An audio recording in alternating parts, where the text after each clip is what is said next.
Another bonus Just Baseball show for you. Happy Thanksgiving. Heck, I might schedule this to go out on Thanksgiving morning. So before you enjoy your Lions and your Cowboys, those are the two guaranteed football Yep. teams that we get every Thanksgiving. Before you enjoy your Lions and your Cowboys, uh, get four more free agent previews. We're going to do Ranger Suarez, Eugenio Suarez, Michael King, Edwin Diaz today. Jack McMullen, Ryan Finkelstein.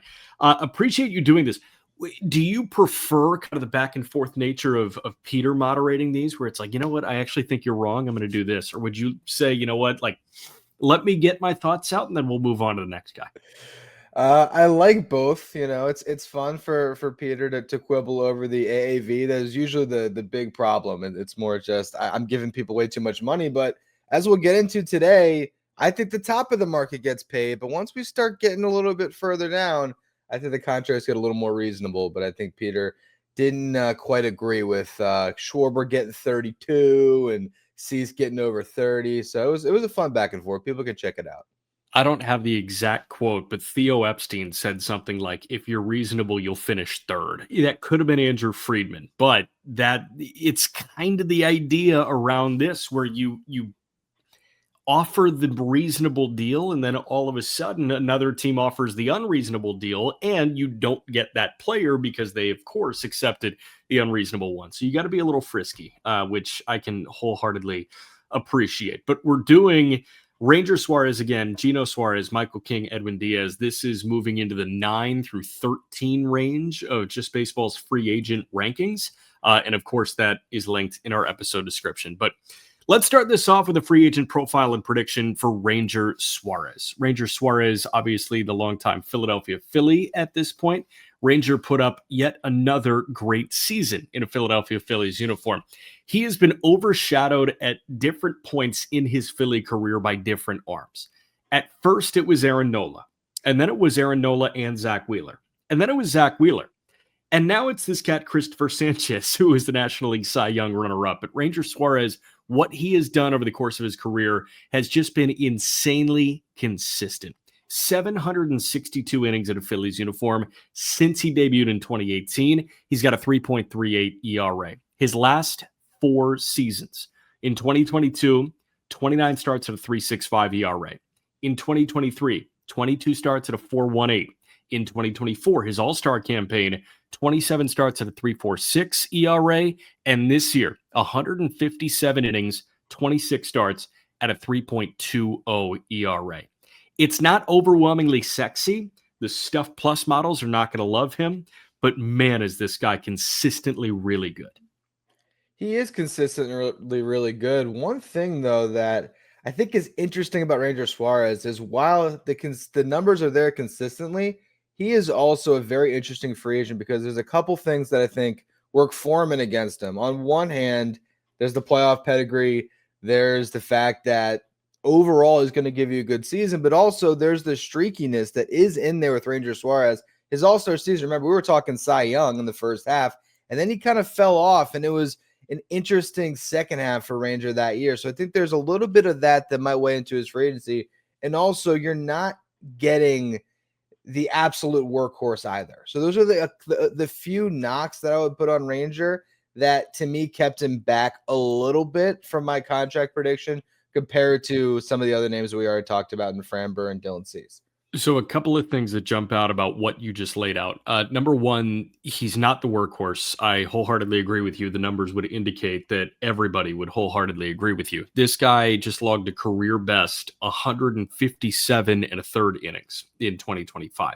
That is 2 innings better than his 155 and a third that he posted in 2022. Now, he missed some time with an injury in 23, so he was limited to 125 innings. But of his last 3 full workloads, 25 or more starts, 155 innings, 150 innings, 157 innings. So I ask you, is it his limitations or is it Philly limiting him? Part of me skews the second way. Obviously, if this guy was posting 32 times, he would get to 170, 180 innings. He hasn't been doing that, so I guess injuries, would seem to dictate that, but I guess they're kind of nagging issues. To me, those numbers in the macro seem to indicate that, like, Philly was very content not getting 200 innings out of him. So if a team signs him and says, we're confident that he can give us 180 to 190 innings, I don't know if I'm calling their bluff on that. Yeah. It's an interesting one. So to me, I think it actually makes sense for this one to jump right into the contract prediction, because I'm pretty sure you and Aram, or whoever you did the show with when you were breaking down the free agent pitchers, did not like my 5 for 110 prediction. And so I wanted to kind of start there and how I came up with that. And to me, it's a matter of, if I'm giving Ranger Suarez 5 years, I don't know, is he a 25 to $30 million pitcher? And I guess I stopped short of that, where I think, sure, if he gets a 3-year deal, I think he could get the upper end AAV, but I think he gets the long-term years. I just don't know if he does get that high-end dollar amount. I don't know if the market views him as a frontline starter or like a great number 3. And I think that's kind of the question when you're trying to evaluate how much you're going to pay Ranger Suarez. Obviously, the market will dictate a lot, but there is a qualifying offer attached.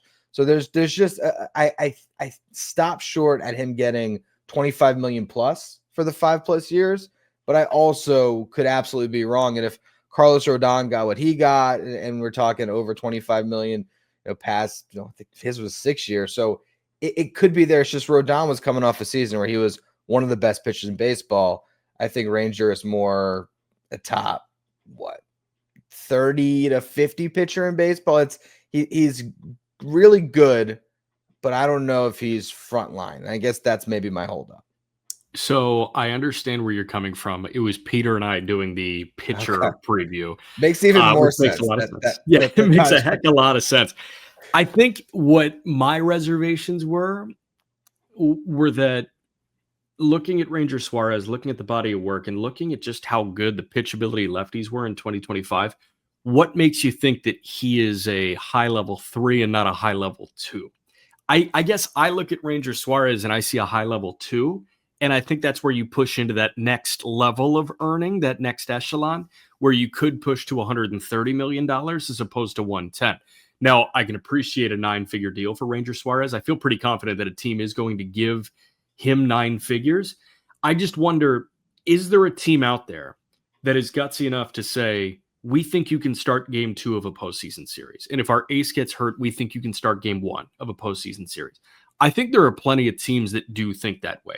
The question is, are they in the financial pool where they can spend 9 figures on a pitcher that hasn't eclipsed 160 innings?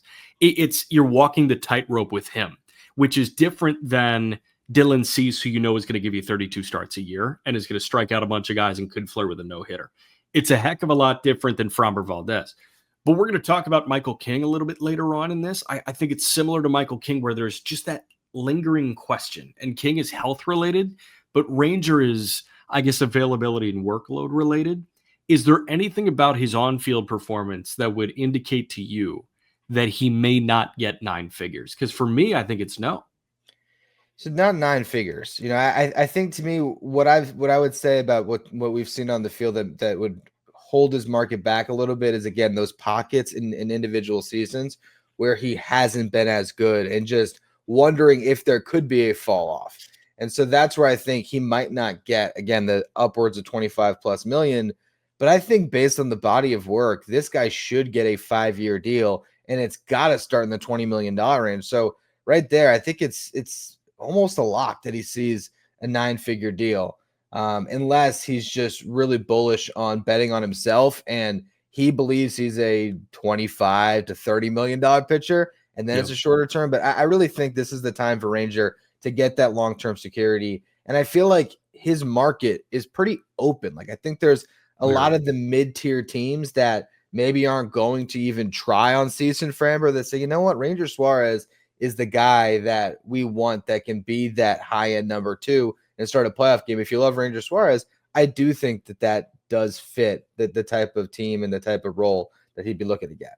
I'm not asking the Just Baseball free agent rankings. I'm asking Ryan Finkelstein. Who do you sleep better with in your rotation, Ranger Suarez or Dylan Cease? Dylan. Well, that's interesting. Yeah.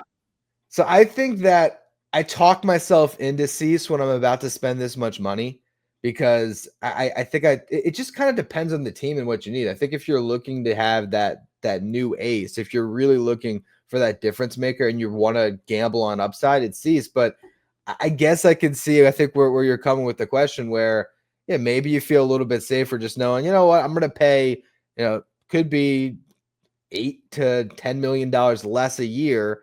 And Ranger is just going to be a solid mid threes ERA pitcher over the life of the deal. I think I can kind of see where you're coming with it. So it just depends on if you want the upside or the floor. Yeah, and I think I like the floor. I like the safety. We're going to get to the team fits in a moment, but I do want to give you a couple of notable numbers about Ranger Suarez that Fink you alluded to. In his career before the All-Star break, he's got a 2.92 ERA.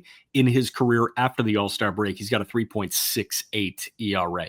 But something that some teams may pay for is the postseason sample. And this guy, in 8 postseason starts and 3 appearances out of the bullpen, has logged 42 and 2/3 innings of 1.48 ERA baseball. So there is that postseason price tag that comes with Ranger Suarez.